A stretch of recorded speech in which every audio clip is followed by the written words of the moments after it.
Excellent! Hey everyone, and welcome to my builds video for January 2016. Basically how this works is every month I create a couple PC parts lists. These are all based on your votes and your feedback. So this month, based on last month's straw poll that I did in December, I'm going to be building a Haswell or LGA 1155 system. These were the votes. It was very close. We also had PC gaming and streaming systems and several of the other ones like that. So thank you to all of you guys who went and voted in that. And I do have another straw poll for February. So let me go ahead and post that in live chat right now. By the way, I'm streaming this live as well as uploading it to YouTube later. So thanks to all you guys who are jumping in and viewing this live. It's very impromptu. I don't really have a schedule for these when I record them live, but I like recording them live anyway. Vote for next month if you want to see me do other types of builds in February. I included quite a few from last month because I thought there were some good ones. PC gaming and streaming, farewell to AM3 Plus build, budget Skylake with an 1151 Pentium CPU, or maybe even one of those ones that you can now overclock with the BCLK, or maybe a silent passively cooled HTCP, I think.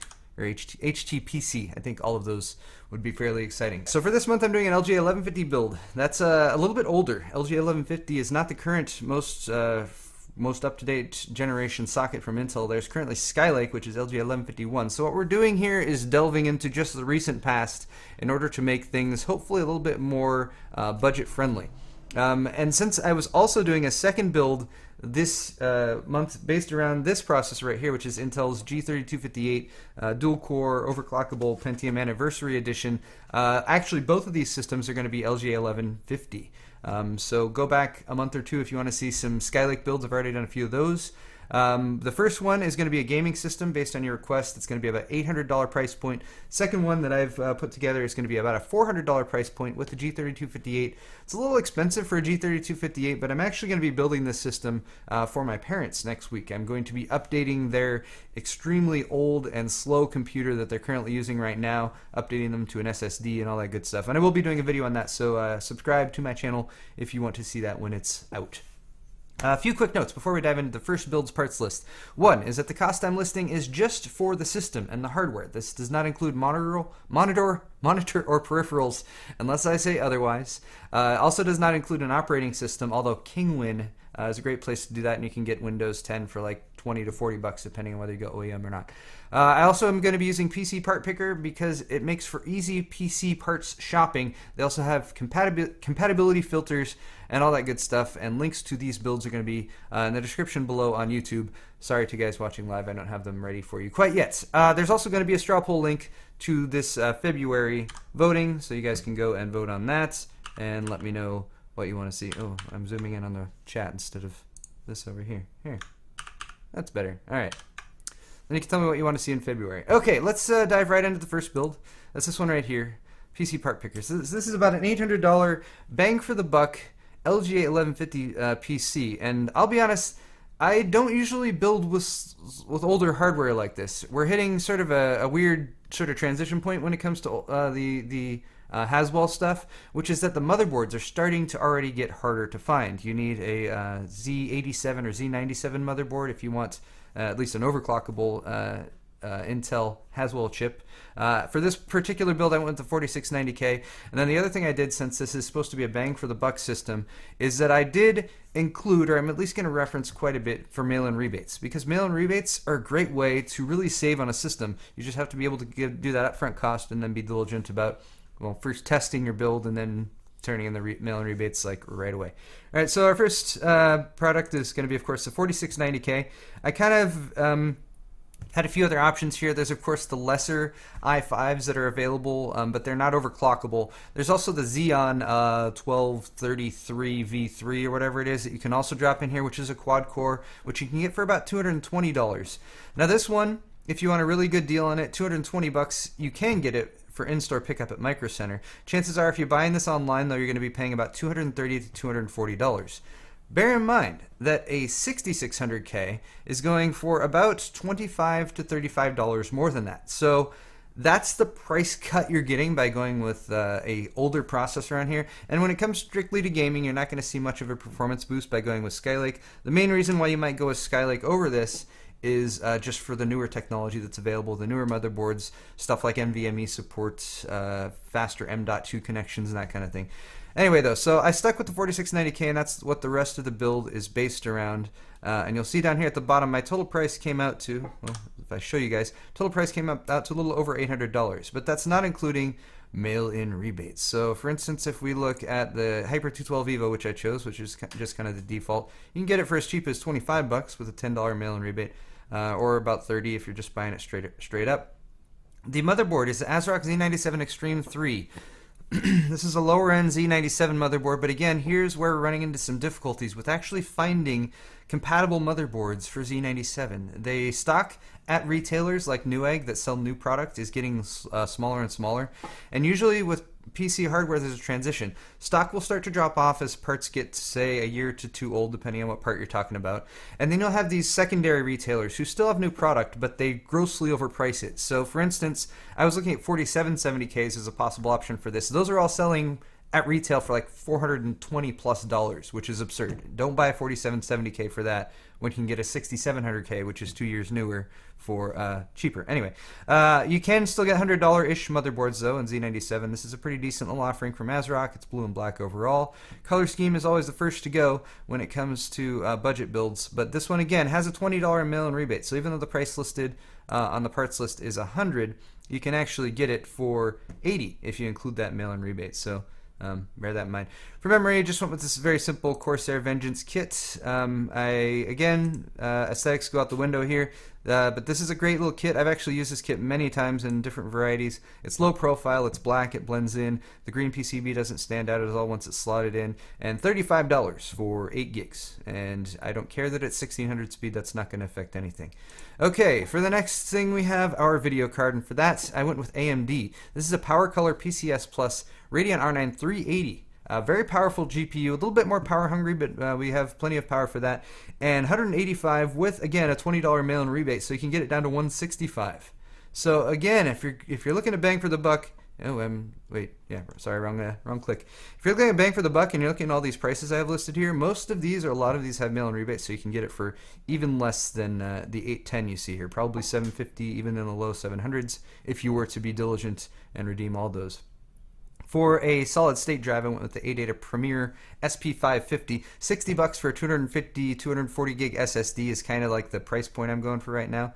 65-ish as well. There's other ones down in that range. This is the cheapest one that's available straight up on Amazon right now, and it's an SP550, and it will do everything for SATA 3 drives. Sure, you could compare it to like a 850 Pro from Samsung or something, which is like a little bit faster, but by and large it's going to be plenty for you. I also included a 2TB hard drive here. This is the famed Hitachi DeskStar that got really well reviewed in the I'm forgetting the name of the place right now, but the place that does a bunch of consumer hard drives in an enterprise environment, and these have been shown to have very good lifespan as it goes. 2 terabytes, $70, still a little bit more expensive than I would have liked to have spent, but I'm also clicking on the wrong things.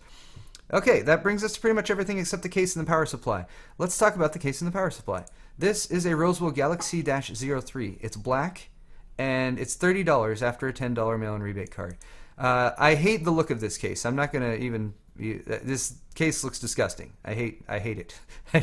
It's purely for functionality here. It's got USB 3.0 on the front. It actually comes with 3 fans installed, which is unique. I was looking at one fan cases and adding a second one, but this one comes with the 120 on top, front, and the back. $30, painted interior. Again, it's hideous. It's just hideous, but it really gets the job done for $30. So if you really don't like the look of that case, then spend a little bit more money, I guess, and get something a little bit nicer, because if you want to spend 50 plus, there's a lot of other options up there, but trying to keep the price down, bang for the buck. All right, here's power supply. Deepcool 550 watt, 80 plus gold certified. I was planning on an 80 plus bronze, and I spotted this at Newegg right now. It's from Deepcool. I don't know a lot of reviews on this, but it's 80 plus gold rated, and it's got to have decent internals if it's got that. $60 without even being discounted. And look at the cables. It's not modular. Bear that in mind, but the cables are all black. And I was just like, wow, that's a really good deal for a 550 watt power supply, which will run pretty much any single card GPU configuration that you could throw at it right now, and all black cabling. and $60 and 80 plus gold. I was like, I got to use this. In fact, I almost used it in the second system I put together as well, but I decided to go with my initial choice there. But anyway, that's the Deepcool DQ550 ST, 550 watt. And again, that entire build altogether is $810 straight up if you buy it. If you buy all the stuff from Amazon and Newegg and I guess Super Bees, which is also listed here, or take advantage of some of those mail-in rebates, and you can probably chop a good $80 to $100 off of the total price once you get that money back. So hey, I was pretty happy with that little build there. All right, let's move on to my second build. Second build, again, is a G3258 build. This one I'm putting together for my parents who are using a very outdated system right now. I don't even know exactly what's in there. I built it for them too long ago for me to remember what's in it, but they've been complaining to me recently that it's very slow. I'm going to update it to something new, something much smaller, something that also has an SSD for a base, and this processor, which is overclockable, and I'm going to overclock it too. So that's kind of where I started off was I knew I was going to use a G3258. So again, this is a second LGA 1150 system. That's kind of the theme for the January builds, I suppose. Came out to about $400 overall, a little over 400 as listed here, but again, bear in mind there are some mail-in rebates and some other things that aren't necessarily shown there. So the G3258 you can get super cheap, $50 if you want to walk into a Micro Center, but other than that, it's going to cost you $65 to $70, which is a very good price for a little dual-core processor, especially if you take advantage of the overclocking. I went with the Hyper 212 again just because I'm either lazy or it's just a very effective and cheap cooler. There are some less expensive ones like the Hyper T2 that I've used recently, but honestly for $30, the mounting mechanism you get for this, and I really want to try to push this G3258 decently hard to try to make it nice and snappy. For a motherboard, I ran into, again, the same issue that I was running in with the prior build, which is that when you're looking at motherboards, I was originally going to do a mini ITX system here, and there's really, really slim pickings for Z97 boards. They're just getting, at retail, they're getting less and less common. So places like Newegg and Amazon, the reputable places, just don't have as much stock available. Which does mean that the ones that are there are often like kind of the longer lifespan, more budget models. But this is a Gigabyte Z97M DS3H. It is $90. It also has a $10 mail-in rebate, so you know, you can get some money back there. Micro ATX. I went with Micro ATX instead of Mini ITX. I figured, well, Micro ATX isn't too bad. It does give a little bit of expansion options. I'm not going to be doing a graphics card in this build because they don't really need it, but my mom did retire recently, so I'm not going to rule it out that maybe I will throw in a graphics card there like in the future or something and see if I can get her to play some games. Who knows? We'll see how bored she gets now that she's retired. Anyway, $90 or $80 I should say after the rebate for this nice little board, and it's black and it matches pretty nicely. Okay, going over the rest of the parts. If I hit the back button, CPU, cooler, the motherboard, of course. Memory. I spent a little bit more on the memory on this. It's still an 8 gig kit, 2x4 gigs. I just basically got faster speed memory since they're going to be using the integrated GPU.